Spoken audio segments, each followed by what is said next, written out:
கர்த்தருடைய பரிசுத்தமான நாம மகிமைப்படுவதாக. ஆசீர்வாதமான ஒரு நல்ல காலவேளையிலையும் அனுதின மன்னா என்கிற வேத தியானத்தினால் உங்களை சந்திப்பதில் மிகுந்த சந்தோஷம். கிருபையாய் கர்த்தர் நமக்கு கூட்டி கொடுத்திருக்கிற ஒரு நல்ல நாளுக்காக கர்த்தரை துதிப்போம். இந்த நாள் பிப்ரவரி மாதம் 3ஆம் தேதி திங்கட்கிழமை காலவேளை. இந்த காலவேளை தியானத்திற்காக யாத்திராகமத்தின் புஸ்தகம் 9ஆம் அதிகாரத்தை தியானத்துக்கு எடுத்துக்கொள்வோம். 35 வசனங்களை உள்ளடக்கின ஒரு அதிகாரம். இந்த அதிகாரத்தில் இஸ்ரவேல் புத்திரர்களுக்காக எகிப்து தேசத்தில் பார்வோனிடத்தில் தேவன் செய்த அற்புதங்களை, வாதைகளை குறித்து இந்த அதிகாரத்தில் நீங்கள் வாசிக்க முடியும். இந்த அதிகாரத்தின் விசேஷித்த தன்மையைத்தான் இன்றைக்கு நாம் தியானிக்கப் போகிறோம். அதற்கு 2 வசனங்களை ஆதாரமாய் வாசிக்கிறேன். ஸ்தோத்திரம். 6ஆம் வசனத்தின் கடைசி வாக்கியம், இஸ்ரவேல் புத்திரரின் மிருக ஜீவன்களில் ஒன்றாகிலும் சாகவில்லை. அதுக்கு அடுத்ததாக நீங்கள் வாசிப்பீர்களானால் அதனுடைய 26ஆம் வசனம், இஸ்ரவேல் புத்திரர் இருந்த கோசே நாட்டிலே மாத்திரம் கல்மலை இல்லாதிருந்தது. இந்த அதிகாரத்தில் ஆண்டவர் பார்வோனிடத்திலும் அவன் ஜனங்களிடத்திலும் தமது வல்லமையை காண்பிக்கும்படி அற்புதங்களை, வாதைகளை செய்து கொண்டே இருக்கிறார். இந்த அதிகாரத்தில் நீங்கள் 2 வசனத்தை கவனிப்பீர்களானால், தேவன் எகிப்து தேசத்தில் தான் கோசேன் நாடு இருந்துச்சு. ஆகிலும் கோசேன் நாட்டுக்கும் எகிப்திற்கும் அல்லது இஸ்ரவேல் புத்திரருக்கும் எகிப்தியருக்கும் வித்தியாசத்தை கர்த்தர் உண்டு பண்ணுகிறார். பல நேரங்களில் எல்லாருக்கும் சம்பவிக்கிறது போல நமக்கு சம்பவிக்குமானால் வித்தியாசம் தெரியாது. பிரசங்கி சொல்லும்போது சொல்லுகிறான், எல்லாருக்கும் சம்பவிக்கிறது போல நமக்கு சம்பவிக்கிறது. துன்மார்க்கரும் மறிக்கிறான், நீதிமானும் மறிக்கிறான், மிருக ஜீவனும் மறிக்கிறது. ஒருபோல தான் நடக்கிறது, வித்தியாசம் இல்லை.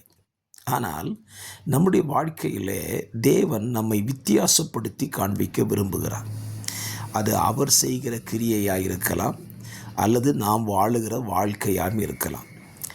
ஆண்டவர் எகிப்து தேசத்தில் செய்த கிரியைகளிலே இஸ்ரவேல் புத்திரருக்கும் எகிப்தியருக்கும் வித்தியாசத்தை காண்பித்தார்.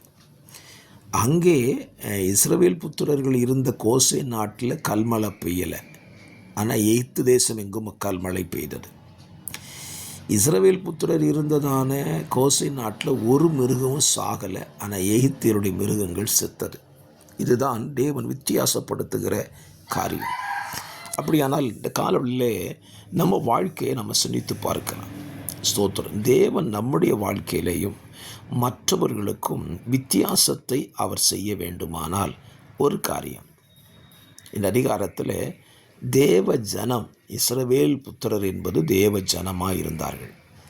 நம்முடைய வாழ்க்கையில் நாம் தேவ ஜனமாக இருப்போமானால் நமக்கும் தேவ ஜனங்கள் அல்லாதவர்களுக்கும் அவர் வித்தியாசத்தை நிச்சயமாய் காட்டுவார். பல நேரங்களில் வித்தியாசம் இல்லாமல் நடப்பதற்கான காரணம் என்ன அப்படின்னா, நாம் தேவ ஜனங்களாக இல்லாமல் போய்விடுகிறோம். தோத்திரம். சங்கீதத்தில் இப்படி ஒரு வசனம் இருக்குது பாருங்கள், நீங்கள் லோக பிரபுக்களில் ஒருவனைப் போல மடிந்து போகிறீர்கள். காரணம் என்ன? லோகத்தின் மக்களைப் போல நம்ம வாழ்கிறதுனால நமக்கு அப்படிப்பட்ட சம்பவங்களும் நடந்து விடுகிறது. ஆனால் நம்மை குறித்து ஆண்டவருடைய வேதம் என்ன சொல்லுகிறதுனா, நாம் பிரித்தெடுக்கப்பட்ட ஒரு சந்ததி. பிரித்தெடுக்கப்பட்ட சந்ததியாக இருக்கிற நாம் தேவனுக்கும் தேவ ஜனங்களுக்கும் உலக மக்களுக்கும் உள்ள வித்தியாசத்தை நமது வாழ்வில் நாம் காண்பிக்க வேண்டும். உலகத்தார போல உடுக்கிறது, உலகத்தார போல பேசுகிறது, உலகத்தார போல வாழ்க்கை வாழ்கிறது, எல்லாம் உலகத்தார போல செஞ்சுட்டு கர்த்தர் மட்டும் எனக்கு வித்தியாசமாக செய்யணும்னு நினச்சா அவர் செய்ய மாட்டார். நாம் நம்முடைய வாழ்க்கையில் வித்தியாசமாய் உலக மக்களுக்கு நமக்கும் உள்ள ஒரு வித்தியாசத்தை நமது வாழ்வில் நாம் காண்பித்தால் ஆண்டவரும் மற்றவர்களுக்கு செய்வதை பார்க்கல நமது வாழ்வில் செய்கிற காரியத்தை அவர் வித்தியாசப்படுத்தி காட்டுவார்.